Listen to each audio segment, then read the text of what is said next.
guys, j'espère que vous allez super bien. On se retrouve cette semaine dans une vidéo à saveur budget. Il y a un an, à peu près jour pour jour, je vous parlais de comment je fais mon budget. Donc, c'était quoi mes dépenses, comment est-ce que je gérais mes sous, etc. Et à ce moment-là, j'étais étudiante. Donc là, j'ai eu l'idée de vous parler de maintenant, un an plus tard, à quoi ressemble mon budget, comment est-ce que je fais mon budget en étant cette fois-ci salariée. Fait qu'il y a beaucoup de choses qui ont changé du côté de mon budget et j'ai un peu envie de vous mettre au parfum de tout ça, de vous expliquer ma stratégie d'épargne à l'heure actuelle, comment je fais pour économiser, comment je fais pour gérer mes dépenses, puis un peu de tout ça. Donc si ça vous intéresse, on passe à la vidéo. La vidéo va être en 3 temps. Fait que premièrement, je vais vous parler de comment je fais mon budget. Ensuite, je vais vous parler de ma stratégie pour économiser et ma stratégie d'épargne. Et en troisième, je vais vous parler de comment je fais pour gérer mes dépenses. Premièrement, comment je fais mon budget. Fait que ça, comme je vous disais, ça a un petit peu évolué depuis l'année dernière parce qu'il y a certaines composantes qui ne sont plus les mêmes. Mais on va commencer par la base. Premièrement, ce que je fais, c'est que je calcule combien que ça me coûte pour vivre. Je calcule à peu près les mêmes dépenses fixes que l'année dernière, soit mon appartement, internet, le prix de mon cellulaire, les assurances, le prix de ma passe mensuelle là-dedans. Quoi d'autre? J'inclus aussi mon épicerie là-dedans. Je sais que c'est un montant qui est variable, mais moi je le mets dans mes dépenses fixes tout simplement parce que je me mets le même montant à peu près pour chaque semaine. Donc, je le considère comme un montant fixe. Après ça, je mets là-dedans le prix que ça me coûte pour mon appartement, mais aussi l'hydroélectricité puis Internet qui est inclus là-dedans. Et finalement, j'ajoute aussi à ça le prix que ça me coûte pour mon abonnement mensuel pour mon logiciel de montage. Donc ça, c'est toutes mes dépenses fixes. Puis avant, je faisais exactement la même chose, mais il y avait certaines dépenses qui étaient pas les mêmes. Il y a le coût de l'épicerie qui a augmenté. Il y a un an, je me mettais 50$ par semaine pour mon épicerie. Là, j'ai augmenté à 60$ pour mon épicerie par semaine. C'est pas une grosse augmentation, mais ça tourne pas mal autour de ça. Des fois, ça me coûte plus cher. C'est rare, ça me coûte moins cher, mais voilà, quand ça me coûte plus cher, je vais chercher mon argent dans d'autres choses que je vous expliquerai un peu plus tard. Fait que voilà, avant, je me mettais 50$ pour mon épicerie par semaine. Maintenant, je me mets 60$ pour mon épicerie par semaine. Puis l'autre grosse dépense qui a changé par rapport à l'année dernière, c'est que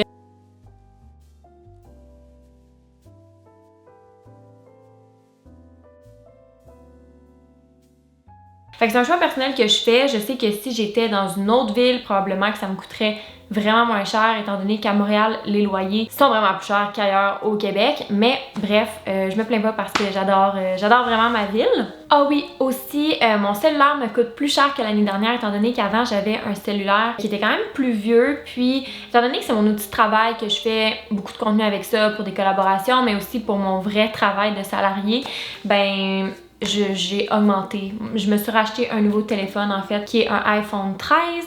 Fait que c'est ça, ça me coûte plus cher qu'avant, mais c'est vraiment quelque chose que j'utilise dans mon quotidien. J'ai vraiment réfléchi, puis je trouvais que c'était considérable que je paye pour un téléphone qui était plus cher. Donc, tout ceci étant dit, toutes mes dépenses pour vivre que j'appelle, qui sont les dépenses que je vous ai dit un peu plus tôt, qui sont mes dépenses fixes, toutes ces dépenses-là, ça occupe 45% de mon salaire. Fait que si je prends mon salaire, il y a 45% de l'argent que je fais qui va dans mes dépenses pour me loger, mais aussi pour vivre. Ensuite, dans mon budget, là, je vous ai parlé de la portion, tout ce qui est mes dépenses pour vivre. J'ai aussi une portion qui est budgétée pour les économies, c'est-à-dire c'est quoi le montant par mois que j'économise à chaque mois. Puis là, c'est sûr que tout ce que je vous parle aujourd'hui, c'est en ayant un salaire comme qui est toujours le même montant par mois. Je suis vraiment consciente que pour les gens qui sont travailleurs autonomes ou qui font différentes jobines, ben ça va pas toujours être le même montant. Donc là, ça serait d'avoir un budget qui est différent, d'avoir une stratégie de budget qui est différente. Mais là, je vous parle de mon expérience à moi, c'est-à-dire d'avoir comme le même salaire à chaque mois. Donc maintenant que je sais le montant que ça me prend pour vivre et que je sais c'est quoi mon salaire, ben je soustrais ce montant-là de mon salaire puis ça me donne en fait c'est quoi le reste de l'argent que j'ai. C'est comme l'argent de lousse que j'appelle. C'est de l'argent qui pourrait m'être utile pour dépenser, pour mes loisirs, pour les biens du quotidien, pour les petites commissions, etc.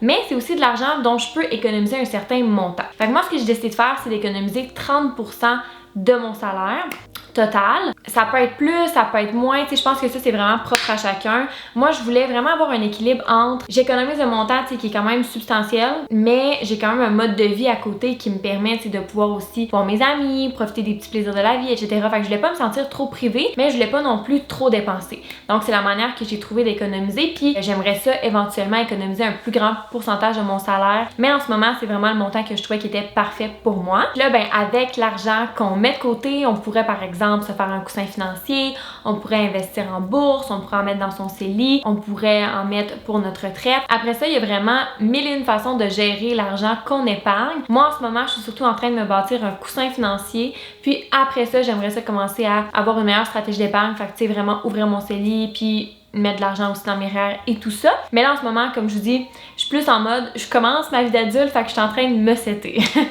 Mais j'ai plein de bonnes intentions pour la suite des choses. Fait que voilà, si je résume un peu tout ce que je vous ai dit depuis le début, il y a 45% de mon salaire qui est utilisé pour mes dépenses pour vivre, qui inclut mes dépenses fixes et mes dépenses pour me loger. Il y a 30% de mon salaire que j'utilise pour économiser, ce qui fait qu'il me reste 25% pour les biens matériels, les loisirs, etc. Je vais vous expliquer un petit peu plus tard dans la vidéo comment j'utilise ce 25%-là, puis comment je gère mes dépenses. Mais pour tout de suite, je vais vous parler un peu de ma stratégie pour économiser. Fait qu'il y a comme deux choses que je fais pour économiser puis pour avoir une meilleure stratégie d'épargne. La première, c'est que quand j'étais étudiante, j'avais un certain mode de vie qui était quand même assez modeste, assez frugal. Puis j'essaie toujours de garder en tête que même si mon salaire va augmenter avec les années, je veux garder un style de vie puis un mode de vie qui est à peu près similaire à quand j'étais étudiante, mais quand même un peu plus confortable. Fait que c'est toujours ça que j'essaie de faire, c'est de prioriser le seconde main, de réparer, de prioriser les loisirs gratuits pour vraiment vivre un mode de vie qui est assez frugal, mais qui me permet justement d'économiser pour des projets qui me tiennent à cœur plutôt que de mettre mon argent dans les biens matériels. Fait que là, avec l'argent que je vais économiser, oui, je peux l'investir dans des REER, oui, je peux faire ce que je veux avec, mais je peux aussi l'utiliser pour des voyages ou pour des projets, disons, qui me plaisent vraiment puis qui me tiennent à cœur. Fait que ça, c'est la première chose que je fais pour vraiment économiser. Ensuite, la deuxième chose, c'est que, comme je vous dis, j'épargne 30% de mon salaire. Fait que ça, c'est un montant qui est défini. Puis à chaque paye, ce montant-là, je le prends puis je le mets directement dans un autre compte. Comme ça, je suis sûre et certaine que je ne vais pas le toucher. Puis c'est vraiment important pour moi de respecter ça, c'est-à-dire de ne pas toucher cet argent-là parce que je veux vraiment que ce soit utilisé pour d'autres choses, puis voilà, c'est vraiment ma priorité. Je sais aussi qu'on peut se faire des virements automatiques dès qu'on reçoit notre paye, fait que ça peut être une belle solution si vous n'avez pas tendance à aller sur votre compte accéder à chaque paye, puis si vous voulez pas trop gérer ça de façon comme manuelle, ben c'est aussi vraiment une belle façon d'économiser sans qu'on s'en rende compte réellement. D'ailleurs, si jamais vous voulez vivre un mode de vie qui est plus frugal, je vous conseille vraiment le dernier livre de Vicky Fayeur que j'ai bien aimé à ce sujet-là, qui donne plein de trucs et astuces pour vraiment vivre une vie des plus frugales. Ensuite de ça, je voulais vous parler de comment je gère mes dépenses. Fait que ça, c'est comme la partie que j'aime le plus parler parce que c'est vraiment ce que j'aime faire à chaque mois, à chaque semaine en fait. Donc, ça aussi, c'est inspiré de Vicky de vivre avec moi.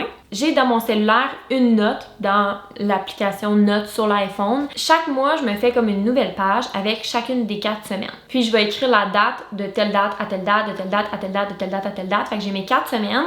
Puis, en haut, j'ai le budget que je m'octroie pour chacune des semaines, qui est le même budget, en fait, pour chacune de ces semaines-là. Puis, à chaque fois que j'ai une petite dépense dans le quotidien, mais je vais aller l'inscrire dans ma semaine respective. Fait que ça me permet vraiment de suivre mon budget en temps réel, de voir aussi dans quoi est-ce que je dépense le plus, aussi de budgéter des choses. Fait que si par exemple je sais que dans 2 semaines j'ai telle activité qui va me coûter 70 par exemple, mais là je vais tout de suite aller l'inscrire dans cette semaine-là. Comme ça je sais d'avance que cette semaine-là, ben je dois penser au fait que bon oui j'ai tel montant que je peux dépenser dans une semaine, mais là j'ai déjà cette dépense-là. Fait que comme ça ben je ne m'endette pas. Fait que mon but avec ça, c'est oui de suivre mon budget en temps réel, puis d'être certaine de pas dépasser le montant que je m'octroie à chaque mois, mais aussi de m'adapter, tu sais, comme là je commence, fait que si je vois que dans 3 mois, je sais pas moi, je dépasse jamais mon budget, j'ai tout le temps des surplus, ben peut-être que je vais diminuer le montant que je m'accorde à chaque semaine et que je vais utiliser cet argent-là plutôt pour le mettre dans mes économies, tu sais.